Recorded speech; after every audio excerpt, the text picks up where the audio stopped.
हाल ही में संपन्न हुए लोकसभा चुनाव में सबसे ज्यादा चर्चा उत्तर प्रदेश की रही है। 80 लोकसभा सीटों वाले यूपी में इस बार बाजी विपक्षी गठबंधन इंडिया अलायंस ने मारी है। समाजवादी पार्टी और कांग्रेस के गठबंधन वाले इंडिया गुट ने यूपी में 43 सीटें जीतने में सफलता हासिल की है। कई लोग इसे भाजपा के लिए बहुत बड़ा नुकसान मान रहे हैं, जिसके चलते भाजपा 2024 के लोकसभा चुनाव में अकेले के दम पर बहुमत हासिल करने से वंचित रह गई। अब यूपी में एक बार फिर से अगले कुछ महीनों में 10 विधानसभा सीटों पर उपचुनाव के लिए मंच तैयार है। लोकसभा के बाद अब इंडिया और एनडीए का मुकाबला विधानसभा सीटों पर है।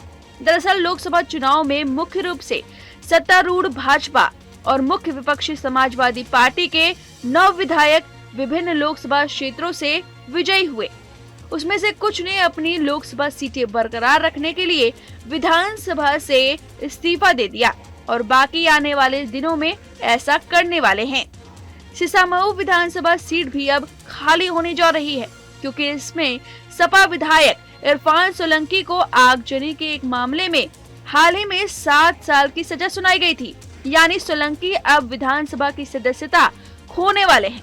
सपा अध्यक्ष अखिलेश यादव ने कन्नौज संसदीय क्षेत्र को बरकरार रखने के लिए अपनी करहल विधानसभा सीट पहले ही खाली कर दी है, जबकि पार्टी के मिल्कीपुर विधायक अवधेश प्रसाद ने भी फैजाबाद संसदीय सीट जीतने के बाद विधायकी से इस्तीफा दे दिया है।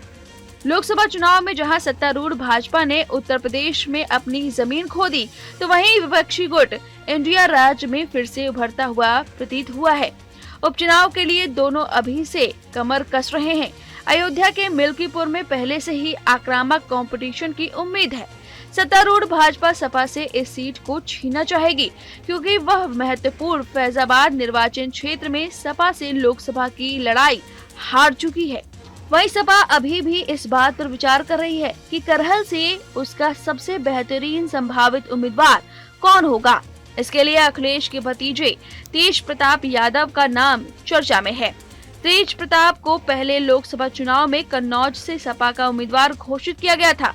उसके बाद अखिलेश ने खुद इस सीट से चुनाव लड़ने का फैसला किया। 2022 में विधानसभा चुनाव तक इसमें से ज्यादातर सीटों पर लड़ाई सपा और भाजपा के बीच थी, लेकिन लोकसभा चुनाव में राज्य में अपने मजबूत प्रदर्शन के बाद कांग्रेस ने भी कुछ सीटों पर लड़ने की इच्छा जताई है। कांग्रेस ने इसमें से कुछ सीटों पर अपने उम्मीदवार उतारने में रुचि दिखाई है। एक रिपोर्ट के मुताबिक कांग्रेस के एक वरिष्ठ नेता ने कहा कि हमारी पहली प्राथमिकता इन सीटों पर सपा के साथ गठबंधन करके चुनाव लड़ना है, क्योंकि हम सफल गठबंधन को आगे बढ़ाना चाहते हैं। अगर यह संभव नहीं होता है तो हम अकेले चुनाव लड़ने पर विचार कर सकते हैं। हम इसमें से कुछ सीटों पर चुनाव लड़ना चाहेंगे। फिलहाल सभी दलों के सामने मुख्य काम इन सीटों के लिए अपने उम्मीदवारों का चयन जल्दी से जल्दी करना है, ताकि वहां उनकी संभावनाएं बढ़ सकें। करहल में एक अहम मुकाबला होगा। अखिलेश ने 2022 में भाजपा उम्मीदवार और पूर्व सपा नेता एसपी सिंह बघेल को करीब 67,000 वोटों के बड़े अंतर से हराकर यह सीट जीती थी। बघेल को आगरा से भाजपा सांसद के रूप में फिर से चुना गया है और पार्टी के नेतृत्व वाली नई एनडीए सरकार में भाजपा ने उन्हें केंद्रीय मंत्री बनाया है। उम्मीद है कि इससे बघेल को इस सीट पर अपनी पार्टी की जीत सुनिश्चित करने में मदद मिलेगी। फिलहाल मिल्कीपुर में सबसे बड़ा मुकाबला देखने को मिल सकता है, जहां से सपा विधायक अवधेश प्रसाद फैजाबाद से सांसद चुने गए हैं।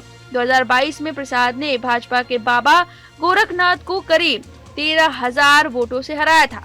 प्रसाद पासी समुदाय से हैं। फैजाबाद के तहत ही राम मंदिर वाली अयोध्या नगरी भी आती है। रिपोर्ट के मुताबिक भाजपा सूत्रों ने बताया कि फैजाबाद में पासी उम्मीदवार से हारने के बाद भाजपा मिल्कीपुर विधानसभा उपचुनाव में पासी उम्मीदवार उतारने पर विचार कर रही है। उपचुनाव वाली सीटों में कटहरी भी शामिल है, जहां से सपा विधायक लालजी वर्मा अम्बेडकर नगर लोकसभा सीट से जीते हैं। उन्होंने भाजपा उम्मीदवार और मौजूदा सांसद रितेश पांडे को हराया है, जो कि बसपा से थे।